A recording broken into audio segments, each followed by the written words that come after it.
Have you heard of these 5 legends of mystical dragons from around the world? Meet Ryujin, Japan's ocean dragon king, master of tides and rainfall. Zmey Gorynych, the fearsome 3-headed guardian of Slavic lore. Fáfnir, the famous Norse dragon that was consumed by greed. Ddraig Goch, the red dragon, pride of Wales.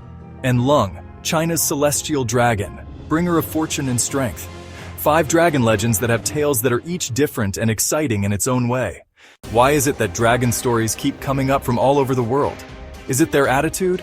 From kinda cranky to ferocious predator? The fact that they're tremendous flying geckos? Or is it that their obsession with shiny objects is just adorable? Since the start of human time, dragons have slithered, soared, and stomped their way into stories across every corner of the globe. Long before we mapped the stars or tamed rivers, our ancestors imagined these colossal beasts. Depending on who you asked, they were protectors and destroyers, harbingers of fortune and doom. From icy northern cliffs to lush Asian valleys, stories spread across regions and time. They transformed and versions changed, shaped by cultures and time periods. Our first story begins with Ryujin, the ocean's dragon king in Japan. Ryujin isn't your average roar and torch a village kind of dragon. No, this guy rules from a palace at the bottom of the ocean, a sparkling underwater palace known as Ryujin. Ryujin is basically the Poseidon of dragons, controlling the tides and scaring sailors senseless with his aquatic power plays.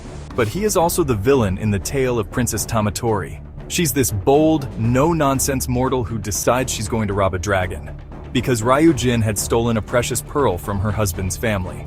So she sneaks into his palace, grabs the pearl, and hightails it out of there. Ryujin, being the petty king he is, doesn't take this well. He unleashes his rage by summoning typhoons to stop her. Tamatori escapes, but either dies or spends the rest of her life cursed and doomed, depending on the version.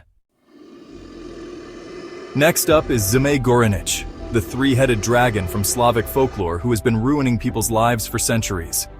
He's a fire-spewing, wing-flapping nightmare with 3 heads, all of which are probably arguing over who gets to burn the next village.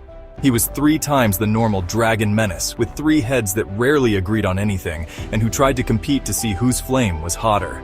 He kidnapped maidens, demanded gold, and generally acted like the worst landlord ever. His reign of terror finally ended when Dobrynya Nikitich, a legendary Slavic hero, decided enough was enough. Dobrynya rolls in, sword in hand, ready to turn Zmey Gorynych into a campfire story. What followed was an epic smackdown. Zmey Gorynych threw fireballs. Dobrynya fought back with the blind optimism of a true hero. Believing the dragon dead, Dobrynya returned to the village. Zmey Gorynych dragged his one remaining head away. He crankily vowed to rise again when humans would least expect it. Fáfnir, the dragon who got too greedy. According to the Volsunga saga, a Norse story that practically invented drama in the Northland, Fáfnir hadn't always been a dragon. He started out as a dwarf, but this wasn't your average dig up shiny things and call it a day dwarf. Fáfnir was ambitious enough to murder his father for a cursed treasure drenched in gold, a magical ring, and a whole lot of bad karma courtesy of Loki. Naturally, this much greed came with a side effect. Fáfnir transformed into a dragon, a monstrous symbol of the Horde's curse, and settled into his new life as a fire-breathing, treasure-hoarding recluse. Enter Sigurd. Raised by his foster father Ryujin, who happened to be Fáfnir's brother, Sigurd was sent on a totally not suspicious mission to slay the dragon and claim the Horde. Ryujin pointed out the dragon's lair, and suspiciously left out the fact that the treasure was cursed. Sigurd dug a trench and lay in wait. When Fáfnir slithered overhead, he drove his sword straight into the dragon's belly. As Fáfnir lay dying, he warned Sigurd of the treasure's curse, explaining that the gold, especially the magical ring at its heart, would ruin anyone who possessed it. He also casually mentioned that Ryujin was plotting to kill Sigurd once he claimed the treasure.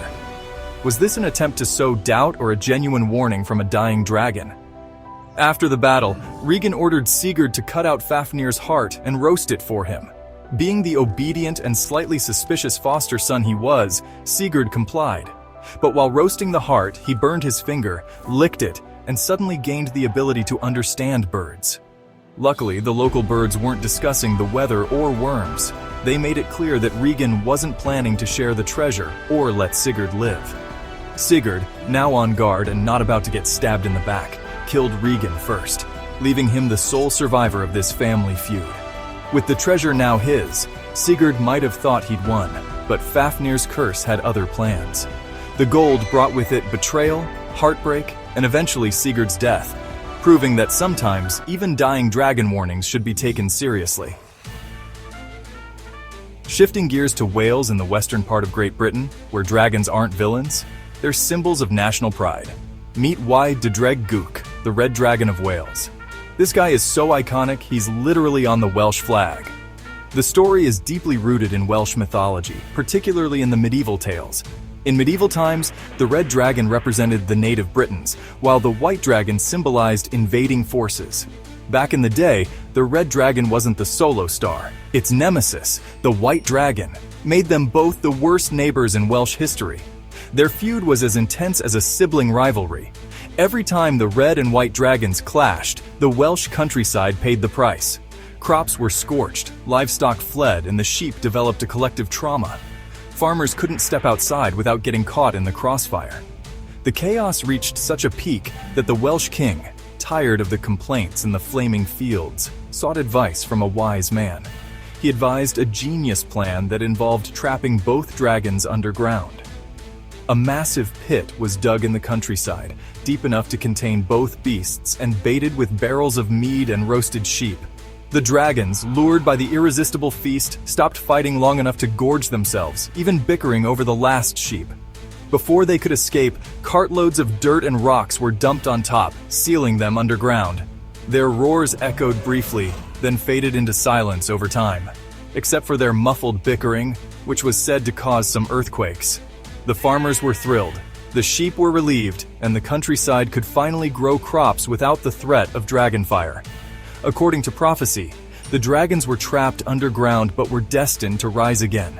When they finally did, the white dragon was defeated and the red dragon emerged victorious, representing the ultimate success of the Britons over invaders. This symbolic victory solidified the red dragon as a national hero, securing its place as a symbol of Wales on the Welsh flag as a lasting emblem of strength and resilience. Finally, there's China, where dragons don't just hoard gold or terrorize towns.